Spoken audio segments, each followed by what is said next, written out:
I'm at of all places, a wastewater treatment plant in South Florida. But a lot of birds come here. And I've got my brand new Nikon D500, super cool camera, and a big lens that always causes lens envy. Let's go get some birds. There's a gigantic alligator sitting right out there. And there's another one way out there. This was a really big gator, so I wanted to set up and grab a video really quick before he swam away. Oh, he's gigantic. Here's a cool still shot of this big gator. I would guess him to be at least 8 feet long, maybe a little bit bigger. I was told by somebody, and this could be wrong, that you can determine their size by the length between their nose to their eyes in inches. So if it's like 7 inches between their nose from their nostril to their eyes, they're 7 feet long. So look at him, he's sticking his back out of the water. Let's go for a swim. Gators are cool and all, but that's not why we're here. We came here because we were here yesterday and we think we found, I say we, it's my wife and I right here. We think we found a pair of nesting sandhill cranes. So we're gonna go back where they were and see if they're still there. And who knows what else we'll find along the way. Birds I've always tried to get photographs of since I was a little kid. Just leaning in this tree over here, this pine tree. It's a crested caracara. It's a really weird looking bird, but it looks just like a bird that was in the Muppets. Have you ever seen the Muppets, the guy that did the news? That's what this bird looks like. I just got a picture of it, but I'm gonna try to get closer. You know, now that I look at these still shots of the crested caracara, they don't look anything like the news guy from the Muppets. I don't know what the hell I was thinking. Anyways, here's a shot of him in the tree and a shot of him flying away. The D500 did pretty good. We're gonna see if we can find those sandhill cranes. I don't think there are as many birds here today as there were yesterday. For some reason yesterday we were here in the afternoon, there was a lot more. Look at this. Wanna go for a swim? Or in all of this stuff. Could you imagine what's living down in there? This area over here, I noticed just a minute ago, these cattails, look how it's flat. Something big was laying in there. So we're at the place where the sandhill cranes were yesterday on what we thought was a nest, and they're not here. But you can see, maybe not with this camera, but there's a pile of reeds that they have piled up right there. And that's where they were. It's a bunch of egrets. Way off in the distance is a Roseate Spoonbill, really weird looking bird with the end of their bill looks like a spoon.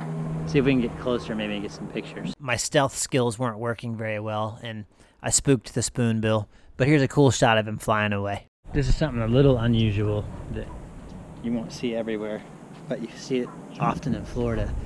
There's these miniature cypress trees. There's a group of them right there. They're really neat. There's an entire group of them up in North Florida in a section of forest called Tate's Hell. Look it up, it's a really cool story about it. There's all kinds of animals out here, and it's not unusual to see how they get back and forth through all of this thick vegetation. And I think I just found probably a raccoon trail. Check it out, look. We'll get down on their level.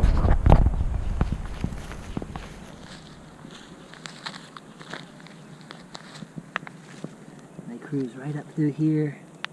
You can even see, looks like they've been back in here.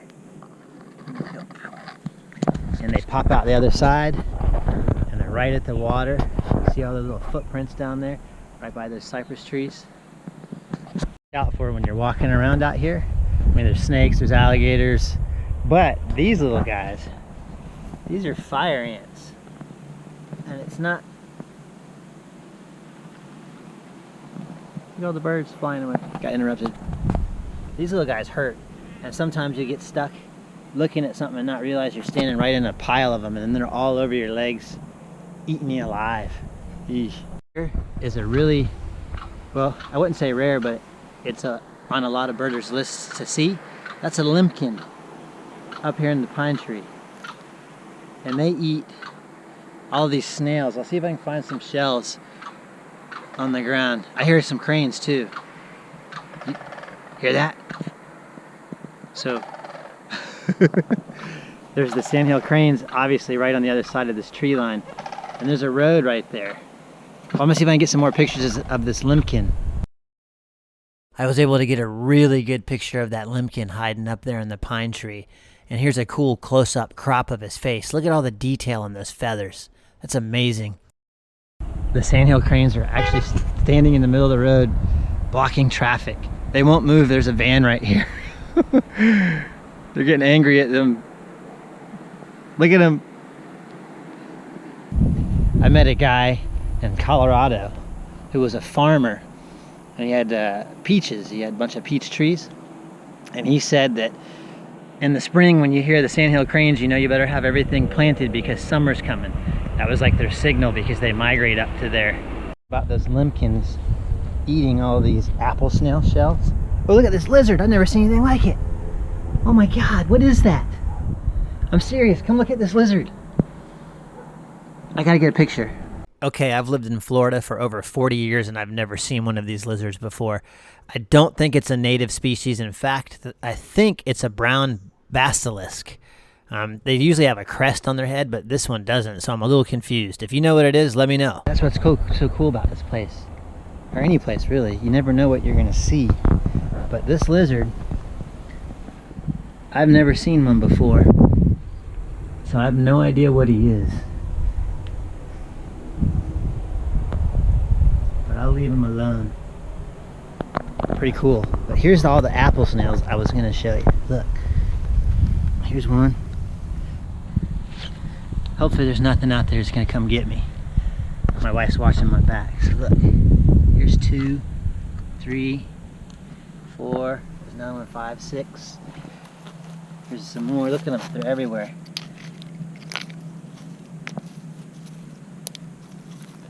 Look at them all.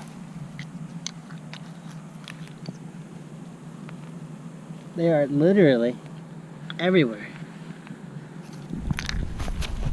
They're all along the shoreline. So that limpkin and then snail kites and then probably other birds have been over here eating them up. God, it's just everything. There's snail kite, egrets, herons, pelicans, Sandhill cranes, alligators, all kinds of stuff.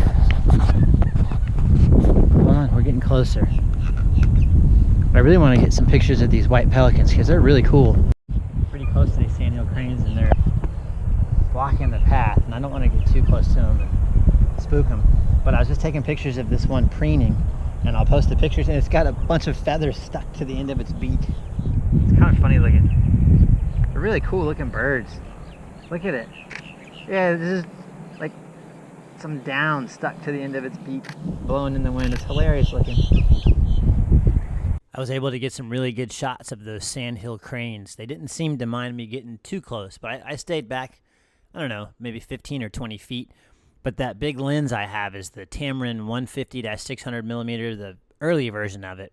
And I guess I got a good copy of it. Some people complain about it, but mine works flawless. And it helped me get some really good close-ups of these birds, even the ones with the little feathers on their beak like that. That was pretty cool.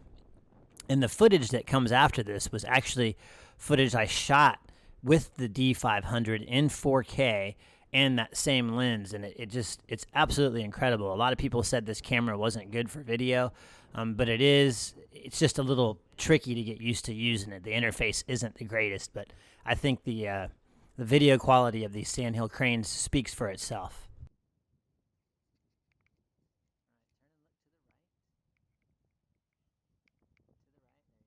I mentioned how the Sandhill cranes were blocking our path so that we couldn't get through to see the white pelicans. Well, they decided it was the other way around and we were blocking their path. They decided they wanted to come back through right where we were standing. So we had to move out of the way, and you're about to see they walked within just 2 feet of us. It was really, really cool.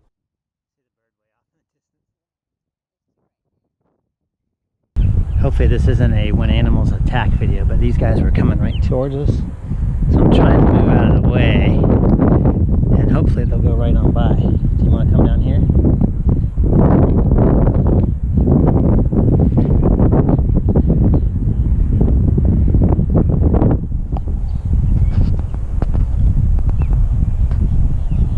Oh my god, oh my god, oh my god, they're so close. They're literally 2 feet from us. How freaking cool.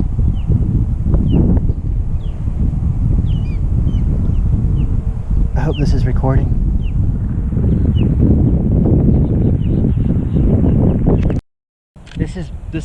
This is weird. I don't know if you can see him. Right? Oh yeah, he's looking right at us. Uh-oh. Apparently, an otter decided to come up into the middle of the path and roll around just like a dog. What the heck? Go figure. This is crazy. We came out here to find some Sandhill Cranes, and the amount of stuff we have found is just crazy cool. Here's a shot of that crazy otter, and look at him. He's all covered in dirt. I'm not sure what it was doing, but it was having fun. So we made it to the white pelicans, and as I was taking pictures of the pelicans, something absolutely incredible happened. Check this out. It was insane. Oh, an osprey just caught a fish. Oh my God. Right next to them. Look at that. You see him?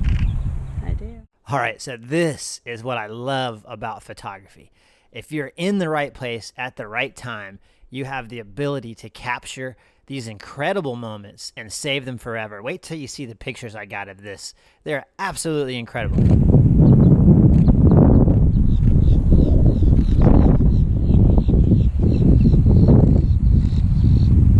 Okay.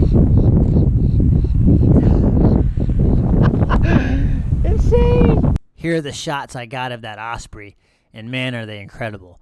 Look at this one. The first one, I was focused on all of those pelicans in the foreground, and the osprey just came falling out of the sky right into the water. And think about that for a second. This bird just comes falling out of the sky, crashing into the water, and it uses its big meaty talons to grab a fish.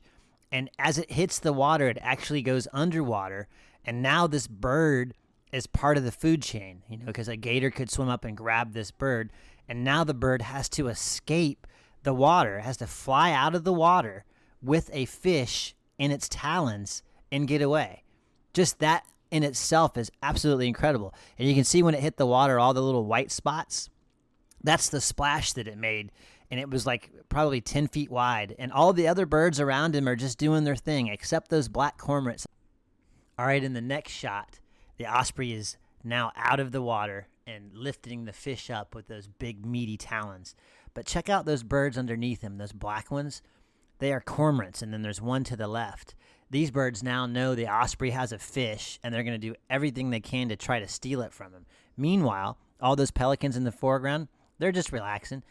And look at all those egrets in the background. It's like nothing's happening to them. They're all just doing their thing. In the next shot, you can see the fish a little bit better. The osprey has gotten a little bit higher, but look at that cormorant underneath. It really wants that fish. The osprey has now cleared the lake, and the cormorants are no longer a problem. It's kind of cool because the sun is almost directly behind the osprey and the fish at this point, so you can see the sunlight through the fish's fins. It is now very clear what kind of fish the osprey caught. I would say that's a largemouth bass. At this point, the osprey has succeeded. Look at that fish. Look how he's holding it. Look at those big outstretched wings. That's awesome. And one final shot as the osprey flies directly overhead. Now this is what nature photography is all about. Thanks for sticking around. That's 13 minutes of your life you can't get back. There are links to high-res versions of all of these images in the description below. You can find them at my website, msmithphotos.com. Hit like, subscribe, and leave like millions of comments. See ya.